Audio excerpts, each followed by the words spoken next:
जय श्री राम। मैं गोकुल सिंह चौहान फ्रॉम इंदौर। आज के समय में जल्दी से बॉडी ग्रो करने के लिए, बॉडी बनाने के लिए जो है बहुत सारी चीज़ें उपलब्ध है। जैसे आप सप्लीमेंट ले सकते हैं, जिसके बाद में प्रोटीन ले सकते हैं, और टेस्टोस्टेरोन बढ़ाने के लिए भी आप बहुत सारे इंजेक्शन वगैरह जैसे विभिन्न प्रकार की बहुत सारी कई चीज़ें जो है आधुनिक समय में उपलब्ध हो चुकी है। बाकी अगर हम बात करें पुराने समय की, प्राचीन समय में जब ये सारी चीज़ें नहीं थी, मशीनरी नहीं थी, तो नेचुरल तरीके से नेचुरल दंड वगैरह करके जो है हमारे शरीर को कैसे ग्रो कर सकते थे। क्योंकि आज के समय में जितने पहलवान नहीं है, उतने पुराने समय में पहलवान होते थे। ठीक है, पहले कोई जिम वगैरह नहीं थी, बॉडी बिल्डिंग नहीं था, पहले सिर्फ पहलवान होते थे और आज की कंडीशन में ज़्यादा ताकतवर होते थे, ज़्यादा पहलवान होते थे। उनका शरीर भी जो है पूरी तरह से स्वस्थ रहता था, फिट रहता था, पूरे सेफ में रहता था और आज के मुकाबले काफ़ी ज़्यादा ताकतवर रहते थे। ठीक है? तो आज का जो हमारा टॉपिक है वो यही है कि बिना सप्लीमेंट के, बिना जिम के जो हम कैसे स्ट्रॉन्ग बन सकते हैं, कैसे हमारी बॉडी को शेप में ला सकते हैं और जो है कैसे हम अपनी बॉडी को ग्रो कर सकते हैं। ठीक है? अब इसमें पहली चीज़ आती है कि जो दुबले-पतले लोग होते हैं, उनका सबसे मेन कारण होता है कि हम मोटे कैसे हैं? उसके लिए या तो आप जिम का उपयोग करें। अगर जिम नहीं करना, आपको नेचुरल तरीके से जो आपको अपनी बॉडी बनानी है, तो उसके लिए जो है आपका 2 चीज़ें देखिए सबसे महत्वपूर्ण है। पहला तो सही व्यायाम, दूसरा सही आहार, क्योंकि ये 2 ही चीज़ें हैं जो अपने शरीर को पूरी तरह से मेंटेन करती है। अगर सही आहार लेंगे आप, तो आपका शरीर जो पूरी तरह से सही से काम करेगा, और गलत तरीके से अगर आहार लेंगे तो जो आपका शरीर गलत तरीके से काम करेगा। जैसे व्यायाम की बात हो गई, तो व्यायाम जो है मैं आपको आगे बताऊँगा कि जो 2 से 3 चीज़ें जो नेचुरल है, उनको करके ही आप अपना स्टैमिना ग्रो कर सकते हैं। ठीक है? और अभी हम जो है आहार की बात करते हैं। सही आहार में जैसे बहुत सारी चीज़ें हैं जो नेचुरल चीज़ें होती हैं, जो हमारे घर की होती हैं, जो हम खुद जो किसान लोग होते हैं वो खेतों में उगाते हैं और नेचुरल तरीके से जो तैयार करी जाती है। ठीक है? पहला टॉपिक जो हमारा था कि दुबले-पतले लोगों का एक कारण होता है कि हम मोटे कैसे होएँ? हमारा जो है वज़न नहीं बढ़ रहा, हम जैसे के ऐसे ही है, और इस चीज़ को माइंड में बिठा लेते हैं कि ये जो है हमारी जेनेटिक प्रॉब्लम है। बट ऐसा नहीं है। इसका जो मेन कारण है वो यही है कि जैसे दुबले-पतले लोगों को क्या होता है, आहार जो लेते हैं प्रॉपर मात्रा में नहीं ले पाते हैं। जितना उनको खाना चाहिए इतना नहीं खा पाते। उनका एक मेंटली जो एक थिंकिंग होती है वो फिक्स हो जाती है कि हम इससे ज़्यादा खा ही नहीं पाएँगे। जिससे जो होता है प्रॉपर मात्रा में जो उनको न्यूट्रिएंट्स, जो प्रोटीन, जो भी चीज़ें, पोषक तत्व जो शरीर को चाहिए वो प्रॉपर मात्रा में नहीं मिल पाते, जिसके कारण वो अपना ग्रो नहीं कर पाते हैं। ठीक है? तो ये हो गई सही आहार की बात। इसके बाद में सही आहार में भी जो है 2 चीज़ें होती है। एक तो आप कुछ चिकना पदार्थ जिसका सेवन ज़्यादा करें, जिससे जो होता है हमारे शरीर में आते पूरी तरह से खुलती है, हर नस में जो है वो चीज़ें जाती है। जिसके बाद में होता है कुरू। गुरु जो चीज़ होती है वो होती है हेवी, बहुत हेवी चीज़ होती है जिसकी जो अपने पाचन क्रिया को मजबूत करती है, जो पचने में बहुत अच्छा होता है। पहले हम बात करते हैं जो चिकने पदार्थ होते हैं, उसमें आता है हमारा दूध हो गया, घी हो गया, तेल हो गया। इन इन प्रकार की जो चीज़ें नेचुरल हमारे घर में होती है, जो ताकतवर मानी जाती थी, क्योंकि पुराने समय में जो पहलवान होते थे, वो क्या करते थे, 1-1 लीटर तक दूध पी जाते थे। और एक टाइम में कम से कम 200-250 ग्राम तो घी नेचुरली नियमित रूप से लेते थे। आज भी अगर आप कहीं अच्छे अखाड़े में जाएँगे, वहाँ के जो गुरु होते हैं, उनसे अगर आप बात करेंगे डाइट के बारे में, तो वो भी यही चीज़ें सजेस्ट करेंगे। आप दूध पीजिए, घी खाइए, क्योंकि पहले की जो ताकत थी, वो घी में ही थी। ठीक है? आज के समय में वो सारी चीज़ें हैं, बाकी वो उतनी शुद्ध नहीं है, जो पुराने समय में थी। इसलिए आप दूध, घी, दही, पनीर, इन सारी चीज़ों का जो है सेवन कर सकते हैं। जिसके बाद में अगर हम बात करें जो हेवी चीज़ होती है, जिनको आप खाएँ, जो हेवी रहता है और वो पचने में अच्छा रहता है, उसमें आते हैं अपने ड्राई फ्रूट्स। ड्राई फ्रूट्स के जो है आप विंटर के समय में आप उनके लड्डू बनाकर भी ले सकते हैं, जिसके बाद में गुड़ चना भी ले सकते हैं। और लड्डू जो है सभी ड्राई फ्रूट को मिक्स करके बनाए जाते हैं।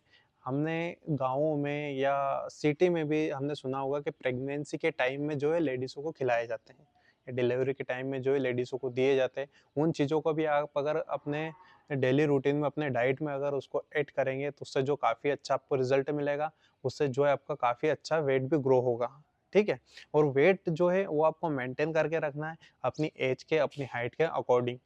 ऐसा नहीं है कि हमने ये सारी चीज़ें लेना स्टार्ट कर दी और हमारा ग्रो हो रहा था, हम बढ़ाए जाएँ, ऐसा नहीं होता है। क्योंकि तेज़ी से वेट, जिनका मेटाबॉलिज़्म फ़ास्ट होता है, उनका वेट बहुत स्लो बढ़ता है। ठीक है? बहुत ही स्लो बढ़ता है। तो उसके लिए जो मैंने ये चीज़ें बताई, ये चीज़ों का आप इस्तेमाल कीजिए, इससे जो आपको काफ़ी अच्छा रिज़ल्ट मिलेगा और काफ़ी जो है आपका धीरे-धीरे वेट बढ़ने लगेगा।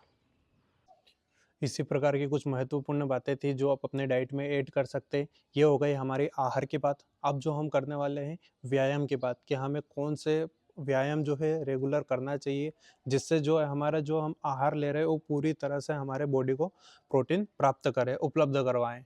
ठीक है? वरना आप अगर आहार ही लेते रहेंगे और व्यायाम नहीं करेंगे तो वो आपका किसी काम का नहीं है, क्योंकि कुछ अगर आप बॉडी को दे रहे हैं तो उसको एब्ज़ॉर्ब करने की शक्ति भी बॉडी में होना चाहिए।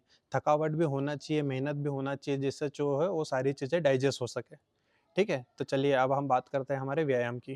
पहला जो हमारा व्यायाम है वो हम लेग का व्यायाम करेंगे, क्योंकि आप शरीर कितना भी अच्छा बना लें, कितना भी मजबूत कर लें, अगर आपके लेग कमज़ोर है तो आपका शरीर किसी काम का नहीं है। पूरा शेप आपका बिगड़ा हुआ दिखेगा। ठीक है? और पुराने समय से लेकर अभी तक जो है सबसे स्ट्रॉन्ग माना जाता था, हमारा लेग का वर्कआउट माना जाता है और हमारी टाँगों को माना जाता है कि ये जितनी मजबूत रहेगी उतनी ही ज़्यादा हम में ताकत रहेगी। ठीक है? और जो हम लेग का करेंगे तो लेग की वर्कआउट करने से या एक्सरसाइज़ करने से, व्यायाम करने से क्या होता, हमारा जो ये वाला हिस्सा है, ये मजबूत होता है। इससे जो है टेस्टोस्टेरोन जो लेवल है, वो भी बढ़ता है। ठीक है? और जो मेंस और लेडीज़ों में दोनों को जो समस्याएँ रहती थी, वो भी जो है इस व्यायाम से जो है दूर होती है। ठीक है? तो इसको करने के लिए इसका नाम जो है हनुमान बैठक है और इसको मैं आपको बता देता हूँ कि कैसे करना है। सबसे पहले हम जानते हैं इसमें गलतियाँ क्या होती हैं, जिसके बाद में जो सही तरीका बताएँगे। पहले इसकी गलतियाँ देखते हैं। अधिकतर क्या होता है, ऐसे हम पैर करते हैं और इस पे बैठना और उठना करते हैं एक साइड, ठीक है? तो अधिकतर लोग जो है इस तरीके से बैठते हैं और इसमें बैठने में ज़रूरी नहीं कि हमारा पैर जो है वो ऐसा ही मैट पर टच रहे, आप इस पैर को इस तरीके से भी उठा सकते हैं, उठा के भी जो है आप इसको रख सकते हैं। पहली चीज़ हो गई। दूसरी चीज़, जो हमने पैर लंबा किया है इसकी जो है स्ट्रेचिंग हो रही है और जो पैर हमने फोल्ड करके रखा उसकी क्या हो रही, यहाँ पे स्ट्रेंथ बन रही है। तो स्ट्रेंथ प्लस स्ट्रेचिंग जो है दोनों काम कर रहे हैं। अब सेकंड चीज़ इसमें देखते हैं कि बहुत सारे जो है इसको फोल्ड कर लेते हैं पैर को, मतलब घुटना मोड़ लेते हैं, इसे घुटना मोड़ के रखते हैं, तो जो है गलत तरीका है। ठीक है? आपको पैर एकदम स्ट्रेट रखना है, घुटना भी स्ट्रेट रखना है और पैर को भी आप ऐसा खड़ा रख सकते हैं। जिसके बाद में इसमें उठने के बाद अगर पैर चेंज करते हैं तो उसका तरीका बताता हूँ कैसे करते हैं। हम ऐसे आधे-अधूरे होते हैं और इस तरीके से जो है फिर से बैठ जाते हैं। इस तरीके से जो है करते हैं। तो ये जो है मतलब हम ना तो पूरे उठ रहे हैं, ना ही हम पैर को सीधा रख रहे हैं। ठीक है? तो ये जो तरीका है ये बिल्कुल गलत है। इस तरीके से आपको बिल्कुल नहीं करना है। इस पोज़ीशन को जो है पैरों को दूर रखें, ठीक है? और इसमें एक और चीज़ कि जो हमने पैर बताए, पैर आप अगर फ़ोल्ड कर रहे हैं तो गलत तरीका है। उसी के साथ में एक और समस्या होती है हमारी कमर की। कमर भी जो है अगर हम ऐसे हाफ उठेंगे, हाफ में ही बैठेंगे, दंड लगाएँगे तो जो है आपका पोस्चर पूरा जो है पोज़ीशन गलत रहेगी। इसमें जो है आपकी कमर, रीढ़ की हड्डी उसको भी पूरा स्ट्रेट रखना है और आपको खड़ा भी पूरा होना है। इसका जो मैं आपको बता देता हूँ कि आपको जो है किस तरीके से इसमें पूरा इसका सही तरीका है। आपको ऐसे खड़े भी होना है और पैर भी जो है स्ट्रेट रखना है, फोल्ड नहीं करना है बीच में से। देख लिया? पैर भी सही है, पोस्चर भी सही है। इस तरीके से आप खड़े हुए हैं, तो इस तरीके से फिर इस साइड बैठे। पैर मुड़ेगा वहीं पे जहाँ पे आप नीचे बैठेंगे, उसके अन्यथा जो आप नहीं मुड़ेगा फिर। ठीक है? ये चीज़ हो गई इसकी सही पोज़ीशन कि आप अपने हाथ को पहले तो नॉर्मल पोज़ीशन में जब आप खड़े रहते हैं, हाथ को यहीं शोल्डर के सीध में स्ट्रेट रखें। जैसे नीचे बैठते हैं, हाथ को ऊपर कर लीजिएगा, जिससे जो आपका कमर का जो पोस्चर है, वो सही रहेगा। ठीक है? मैं आपको दिखा देता हूँ।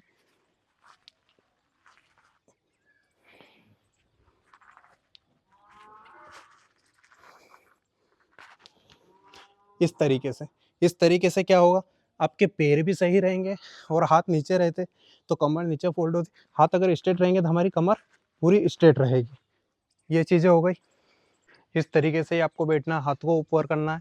इसमें एक गलतियाँ और अक्सर करते हैं कि जैसे ही आप नीचे बैठते हैं, तो अधिकतर क्या करते हैं लोग, अपने जो उँगलियाँ हैं पंजे की, इसके ऊपर बैठते हैं और उधर से भी जो है हमारी एड़ी तो टिकती है, बाकी जो है पंजे के ऊपर बैठते हैं। तो ये जो तरीका है बिल्कुल गलत है, आपको पंजे के ऊपर नहीं बैठना है, क्योंकि आपके लेग की जो मसल्स है, जो भी नसें हैं, वो तभी एक्टिवेट होगी और नई बोन तभी बनेगी जब जो आप पूरी तरह से नीचे बैठेंगे। जब तक पूरा प्रेशर इस पे नहीं पड़ेगा, जब तक जो है आपका इस तरीके से व्यायाम करने का कोई फ़ायदा नहीं रहेगा। तो आपको जब भी इसमें बैठना है तो पूरा पैर नीचे टिकाना है इस तरीके से।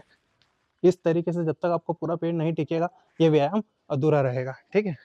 इस तरीके से जो है आपको पूरा नीचे बैठना है। तो ये था आपका हनुमान बैठक। अगर आप इसको सही तरीके से करेंगे तो सही फायदे होंगे, ठीक है? इसी के साथ में जो है हम करते हैं अगला अध्याय। हमारा दूसरा जो अभ्यास है वो है हमारी अपर बॉडी के लिए। जो हमने पहला हनुमान बैठक लगाई वो है हमारे लेग के लिए। ये दूसरा जो अभ्यास है ये हमारी अपर बॉडी के लिए है, ठीक है? इसको हम करने के लिए कुछ ज़रूरी बातें हैं। सबसे पहली बात है, इसको जो करना है वो आपको कुंभक के साथ करना है। कुंभक वो विधि है जो मैंने आपको पहले भी बताई थी और उसकी भी वीडियो डली हुई है। आप वो पहले वो वीडियो भी देख सकते हैं कि कुंभक जो है क्या चीज़ होती है। अगर आप इसको कुंभक के साथ करेंगे तो बहुत आसानी से हो जाएगा, या अदर आप वाइज अगर आप कुंभक के साथ नहीं करते हैं तो इसमें इतनी ताकत लगती है जितनी आप आपके शरीर से नहीं लगा सकते हैं। पहली चीज़ हो गई। दूसरी चीज़, कुंभक के साथ में इस व्यायाम को करेंगे, इस अभ्यास को करेंगे तो बहुत ही आसान और बहुत ही सरलता से ये अभ्यास हो जाएगा। इसको जो है आप एक बार में नहीं कर सकते। अगर आप बिगिनर है तो एक बार में इसको नहीं कर सकते। आप इसको खंड में कर सकते हैं। पहले एक पोजीशन सीखे, फिर दूसरी, फिर तीसरी। ऐसे कर करके टुकड़ों-टुकड़ों में अगर आपने इसको सीख लिया, इसकी थोड़ी अच्छी सी स्ट्रेंथ बन गई, जिसके बाद में जो है आप इसको आसानी से लगा सकते हैं। इसके जो फ़ायदे हैं, इसमें आपका जो चेस्ट है, शोल्डर है, बाइसेप है, इन सारी चीज़ों के जो मसल्स है, वो मतलब बॉडी के सारे मसल्स के ऊपर जो है, अपर बॉडी के सारे मसल्स के ऊपर जो है ये वर्क करता है। तो चलिए मैं दिखाता हूँ कि ये अभ्यास आपको कैसे करना है। दूसरा जो हमारा आसन है वो चतुरंग दंड आसन है। इसके लिए जो आपको है मैं आपको दिखा देता हूँ कि किस तरीके से जो आपको इसको अलग-अलग डिवाइड करके इसको करना है, ठीक है? जैसे-जैसे आपका स्टेमिना बढ़ता जाएगा उस तरीके से इसको आप परफ़ॉर्म करते जाइएगा। सबसे पहले जो आप हैं दंड पोज़ीशन में आ जाइए, जो हम दंड लगाते हैं नॉर्मल उस पोज़ीशन में आ जाइए। उसके बाद में जो आप नीचे जाइए, नीचे जाने के बाद में आगे होकर, फिर पीछे आकर, फिर ऊपर आना है। ये हो गया पूरा, एक सेट करना है इसको। इसके लिए जो है मैंने 3 भागों में इसलिए बताया था क्योंकि आपको यहाँ पर रुकना है, इसमें कुंभक का इस्तेमाल करना है आपको। कुंभक का इस्तेमाल ऐसे करना है, यहाँ पर जितनी देर आप होल्ड रह सके उतनी देर होल्ड रहना है इसी पोज़ीशन में। इसकी धीरे-धीरे आपकी स्ट्रेंथ बनने लग जाए 1 मिनट, 2 मिनट, उसके बाद में जो है चतुरंग दंड में आना है। ये चतुरंग दंड है, इसकी भी आप प्रैक्टिस कीजिए जितनी देर आपसे हो सके, फिर आगे जाके पीछे होके वापस उसी पोज़ीशन में आना है। इन चीज़ों को आप धीरे-धीरे एक-एक करके आप करिए। इसमें अगर आपकी स्ट्रेंथ बनने लग जाए, आप 1 मिनट, 1.5 मिनट तक होल्ड रहने लग जाए, उसके बाद में सेकंड चीज़ चतुरंग दंड आसन कीजिए, ठीक है? उसके बाद में वापस से हमारी जो दंड पोज़ीशन है, उसमें आना है। अब कुंभक का इस्तेमाल ऐसा है कि आपको जब दंड पोज़ीशन में रहे, तब आपको साँस अंदर लेना है, पूरा भरना है और एक ही बार में होगा। 1 होल्ड में ही जो है ये आपको पूरा सेट कंप्लीट करना है। इसलिए मैंने पहले ही बोला था कि जो है पूरे शरीर की ताकत लग जाएगी आपकी इसमें। इसीलिए इसको जो है कुंभक के साथ आपको इस्तेमाल करना है। दंड पोजीशन में जब आपको साँस पूरी अंदर लेना है, फिर चतुरंग दंड में जाना है, आगे होना है, पीछे होना है और वापस से उस पोजीशन में आना है, एक होल्ड में, ठीक है? और इसमें आगे और पीछे हो तो पैरों का इस्तेमाल ऐसा रहेगा, दंड में ऐसे रहेंगे और फिर आगे जाएँगे तो अंगूठे के ऊपर आना है और वापस से उसके ऊपर आके आपको सही होना है। जो है मैं आपको एक बार करके दिखा देता हूँ कि आपको जो है 1 होल्ड में कैसे करना है। इस पोजीशन में रह जा सांस को पूरा अंदर खींचना है। पूरा अंदर खींचने के बाद सांस को होल्ड करके आपको इस पोजीशन में धीरे-धीरे जाना है। ऐसे-ऐसे करके फास्ट नहीं जाना है अपनों को। इस पोजीशन से जो है आपको धीरे, धीरे, धीरे करके नीचे जाना है। जितनी देर यहाँ होल्ड सके इतनी देर रहना है, फिर आगे आके पीछे होके वापस उसी पोजीशन में आना है। आप इसको जितना धीरे करेंगे उतने ज़्यादा इसके फ़ायदे मिलेंगे। होल्ड करेंगे, प्रेशर बनेगा, मसल्स के ऊपर प्रेशर बनेगा, जिससे जो है मसल्स एक्टिव होंगे। जो रिएक्टिव हो चुके वो एक्टिव होंगे और जो मसल्स है वो स्ट्रॉन्ग होंगे। इससे जो आपका स्टेमिना भी बढ़ेगा, ठीक है? जो मैं आपको एक बार करके दिखाता हूँ किस तरीके से आपको करना है। यहाँ पे साँस अंदर भरेंगे,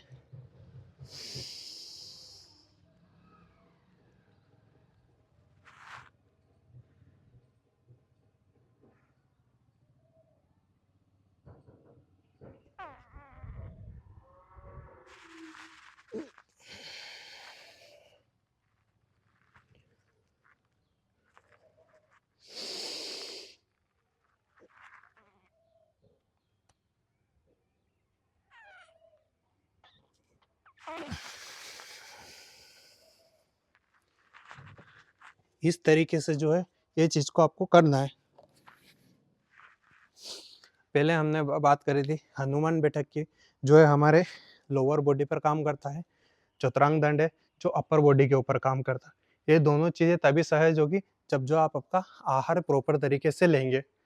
आप कुछ खाएँगे नहीं, शरीर में ताकत नहीं रहेगी तो ये चीज़ें जो आप नहीं कर पाएँगे। उसके लिए जो है कि हम अपेक्षा यही है कि जो हमने आपको आहार बताया, आप उस हिसाब से जो अपना रूटीन तैयार करेंगे।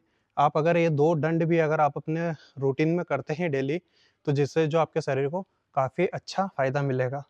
वरना क्या है, शरीर बढ़ाने के लिए तो आप जो है प्रोटीन का इस्तेमाल कर सकते हैं, टेस्टोस्टेरोन लेवल बढ़ाने के लिए जो है सप्लीमेंट का इस्तेमाल कर सकते हैं। उससे कुछ नहीं होगा। अगर आपका शरीर बढ़ रहा है, तो बढ़ने के साथ-साथ उसमें ताकत होना भी ज़रूरी है। शरीर बढ़ा के कोई फ़ायदा नहीं है।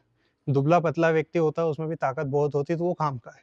मोटा पहलवान हो जाता है, बाकी ताकत नहीं होती, वो शरीर किसी काम का नहीं है। यही 2 अभ्यास थे हमारे आज के।